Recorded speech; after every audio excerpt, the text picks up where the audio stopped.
E aí galera, beleza? Professor Ed aqui de novo e do começo dessa aula, deixa eu fazer uma pergunta. Pra que esse frio, Curitiba? Pra quê? Opa! Um, dois, três. Então vamos lá. Eu tava aqui pensando com a minha cachola e também escutando alguns dos alunos e concordaram comigo que uma aula boa para dar início nessa série aí era a questão da atomística, era a questão dos modelos atômicos, os clássicos, o semiclássico, e dar uma abordagem assim meio direta da parte teórica, beleza? Não vamos afundar muito assim, não vamos aprofundar muito, mas vamos pensar assim, o que pode cair no meu Enem que tá chegando, nesse vestibularzão de inverno aí que tá vindo, então PUC, Pequeno Príncipe, a própria Alpeta vai fazer também, então o que pensar, não sei se a UP vai fazer, mas a UEPG vai. Então o que pensar assim, no modelo atômico mais teórico que pode cair? Então vamos lá então. Então, aspectos teóricos dos modelos atômicos. Vou até sair um pouquinho aqui da frente. E só pra dar um toquezinho. Eu criei um grupo no Facebook, tá? E adicionei algumas pessoas. Vou botar o link na descrição do vídeo. E nesse grupo eu vou estar disponibilizando esse PowerPoint, tá bom? Fiz com muito carinho, fiz uma pesquisinha. E nesse grupo vai estar o PowerPoint para vocês, ok? Para vocês baixarem e dar uma estudadinha depois também. Acompanharem com a aula com o PowerPoint. Aí fica a critério de vocês. Então vamos lá. Primeiro de tudo, o pensamento lá de antigamente, de antes de Cristo, ok? Deixa eu dar uma tiradinha no zoom aqui porque eu gosto de me ver. Vai. Aí. Então tá bom então. Então vamos lá. Primeiramente, nós vamos pensar sobre os atomistas e os elementais. Não é aquele elemental dos quadrinhos, não, tá? Que tem poder dos elementos da natureza, não. Era o pessoal que acreditava que a matéria era feita dos elementos básicos. Então, água, fogo, ar, beleza? Contra o pessoal que acreditava na questão dos átomos. Então, vamos começar assim. Nós tínhamos dessas duas linhas de pensamento, né? A que defendia a questão dos átomos era Demócrito e Leucipo. Então, só para vocês verem, né? 470, 360 antes de Cristo. Então, já nessa época a galera se preocupava, os antigos filósofos. E nós também tinha do outro lado Platão e Aristóteles. Ok? Beleza, então. Então, enquanto Platão e Aristóteles, eles acreditavam que tudo era feito pelos elementos básicos da natureza. Então, tudo era feito de água, tudo era feito de fogo, tudo era feito de ar, tudo era feito de terra.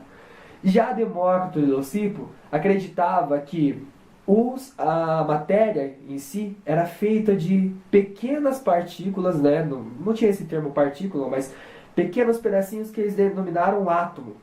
Então eles acreditavam que se você pegasse alguma coisa e fosse picando, picando, picando, picando, picando, e pica mais um pouquinho, chegaria numa partezinha que é denominada átomo, ou seja, você não conseguiria dividir mais.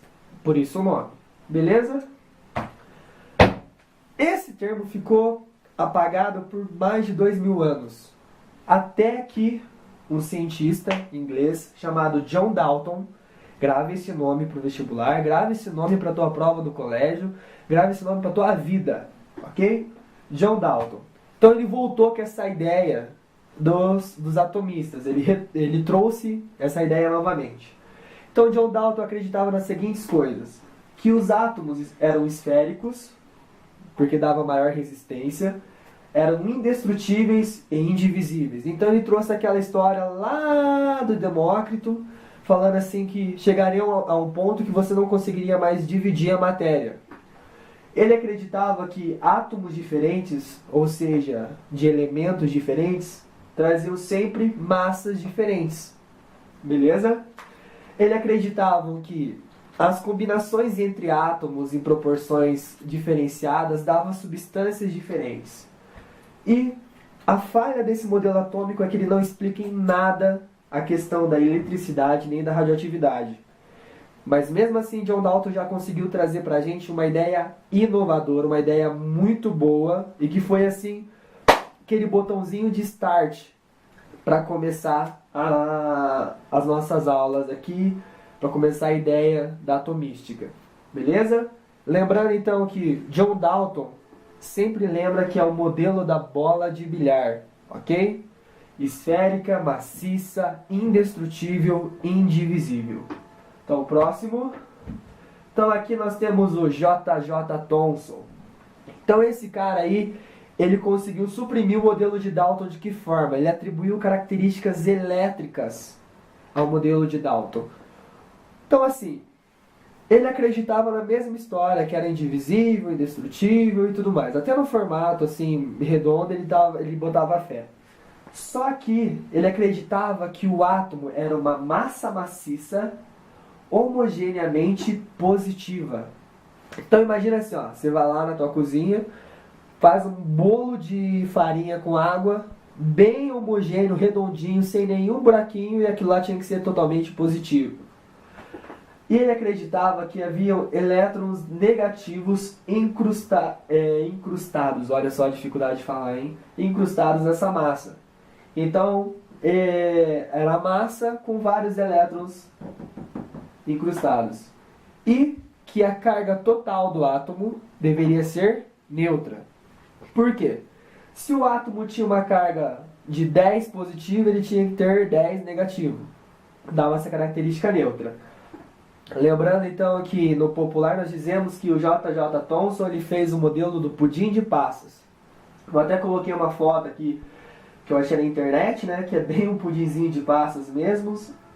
Então, olha só, fluido positivo e os elétrons incrustados, que dá a característica de neutralidade. Positivo com negativo, neutro.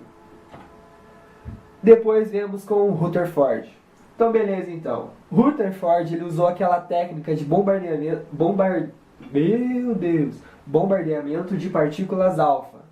Então ele foi lá, colocou o material radioativo, bombardeando partículas alfa, que a gente já vai ver nas próximas aulas as características dessa partícula, mas vamos dizer então que ela é pesada e positiva, numa lâmina de ouro com um anteparo que, ao ter contato com a partícula alfa, emitia luz. Então ele ia conseguir ver se passou alguma coisa ou não. Por incrível que pareça, passou, mesmo ele não conseguindo enxergar nenhum buraco na lâmina de ouro. Então ele chegou às seguintes conclusões, né? Rutherford ele disse que o átomo era composto por um núcleo pequeno e denso. Esse núcleo ele falou que era formado por prótons, ou seja, carga positiva, porque como a partícula alfa é positiva e quando ela chegava e passava entre os átomos, ela sofreu uma certa repulsão, ela sofreu um certo desvio, ele chegou à conclusão que o núcleo também era positivo, porque positivo com positivo eles se repelem, né? E ele também chegou à conclusão que em volta havia um grande espaço que ele chamou de eletrosfera, onde os elétrons ficam girando, o espaço entre aspas vazio, uma densidade bem menor. Por isso que as partículas conseguiam atravessar a placa de ouro, certo? E a esse modelo nós damos o nome de átomo nuclear planetário, ok? Porque os átomos têm órbitas bem definidas em volta, com o núcleo no meio, bem bonitinho ali, beleza? O próximo carinha aqui da nossa aula é o famoso Bohr, Niels Bohr. Então, o que ele fez? Ele pegou o modelo atômico de Rutherford, beleza? Ele pegou aquele modelo e deu uma melhoradinha nele. Tanto que a gente consegue achar em vários livros mesmo, e até na escola a gente aprende que é o modelo de Rutherford-Bohr, certo? Então ele manteve as características de átomo, o núcleo ser denso, estar bem no centro, ser pequeno em relação ao átomo, ter a eletrosfera. Qual foi a vantagem, qual foi as coisas que o Bohr trouxe pra gente? Então ele definiu que a eletrosfera era dividida em camadas ou os níveis de energia, K, L, M, N, O, assim por diante, beleza? Os elétrons em sua camada têm camada de origem, então se o elétron está na camada K, ele tem uma energia constante, beleza? Quando esse elétron recebe uma energia, recebeu luz, por exemplo, ele pode sofrer um salto de uma camada para outra. E, ao retornar para a camada de origem, o elétron emite fótons. Aí vem a ideia que nós vamos ver mais para frente também de como a matéria pode emitir luz. beleza? Absorveu energia, saltou. Liberou energia, emitiu fótons. Beleza até aqui? Belezinha, então, vamos lá. Aqui nós vamos colocar assim algumas pessoas que são famosas, são importantes, ok? Mas que a gente vai dar só uma pinceladinha assim, só para ver os atributos que eles colocaram a mais. Então, os expoentes da atomística, ok? Então, o primeiro que nós vamos colocar aqui é o James Chadwick. Não sei pronunciar esse nome, se estou pronunciando errado, me desculpa, ok? O que esse cara trouxe de vantagem? O que ele disse a mais para nós? Então, ele primeiro falou da descoberta do nêutron. Porque era muito fácil chegar e falar assim, olha, no núcleo tem partículas positivas e na eletrosfera partículas negativas. Na eletrosfera, eles estão rodando, estão lá, não param, não se encostam, não ficam próximos. Ô, gripe. Mas, no núcleo, imagina assim, um monte de partícula positiva uma do lado da outra. Isso não faz sentido pra gente, né? Porque nós sabemos que quando a carga é igual, ela sofre repulsão. Então, ele fez a descoberta dos nêutrons, ok?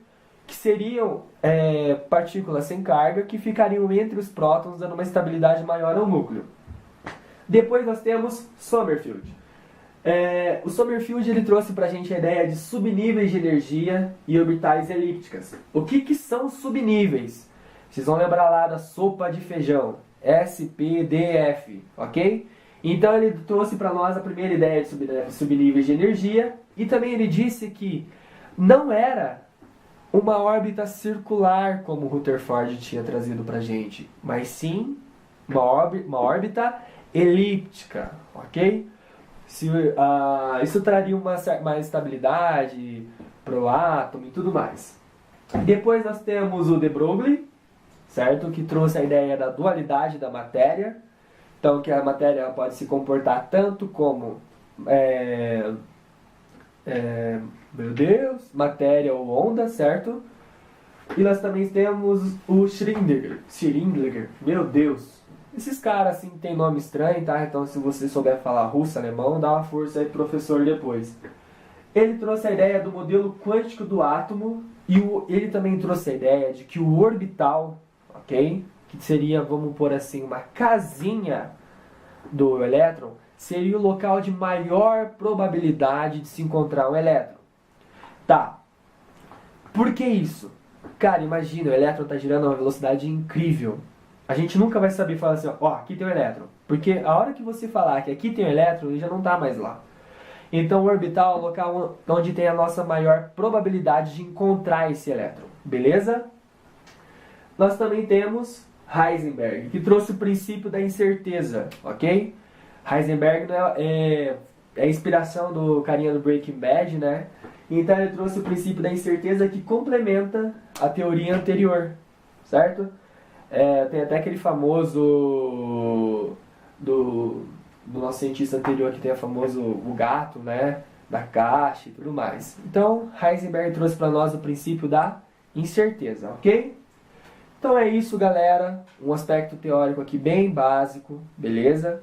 Bem rapidinho, só pra gente dar umas pinceladinhas e conseguir trazer umas ideias boas aqui pra vocês, beleza? Então, junto com o nosso PowerPoint, eu coloquei algumas das referências que eu usei pra montar ele, certo? Porque é aquela história, né? Se alguém chegar e falar assim, ó, tu tá errado, bom, então tem falando que muita gente está errada também, ok? Se você quiser saber mais, quiser aprofundar na parte da atomística e na química em geral, então que tal você agendar sua aula comigo, a gente ter uma aula juntos, resolver alguns exercícios, aprofundar o conhecimento, você que vai fazer um vestibular um pouco mais concorrido, ou o teu colégio é um pouco mais puxado, então a gente pode fazer uma aulinha particular, fazer um reforço, tá? Então, se precisar, lembra aqui do e-mail, é de cesarp@hotmail.com. Aqui também tem um contato para você entrar, para você falar comigo pelo WhatsApp ou pelos dois telefones que eu atendo. Ou também você pode me procurar diretamente no meu Facebook, valeu? Então é isso aí, galera. E, como diria a menininha do LOL, esse assunto está neutralizado. What's up, kid?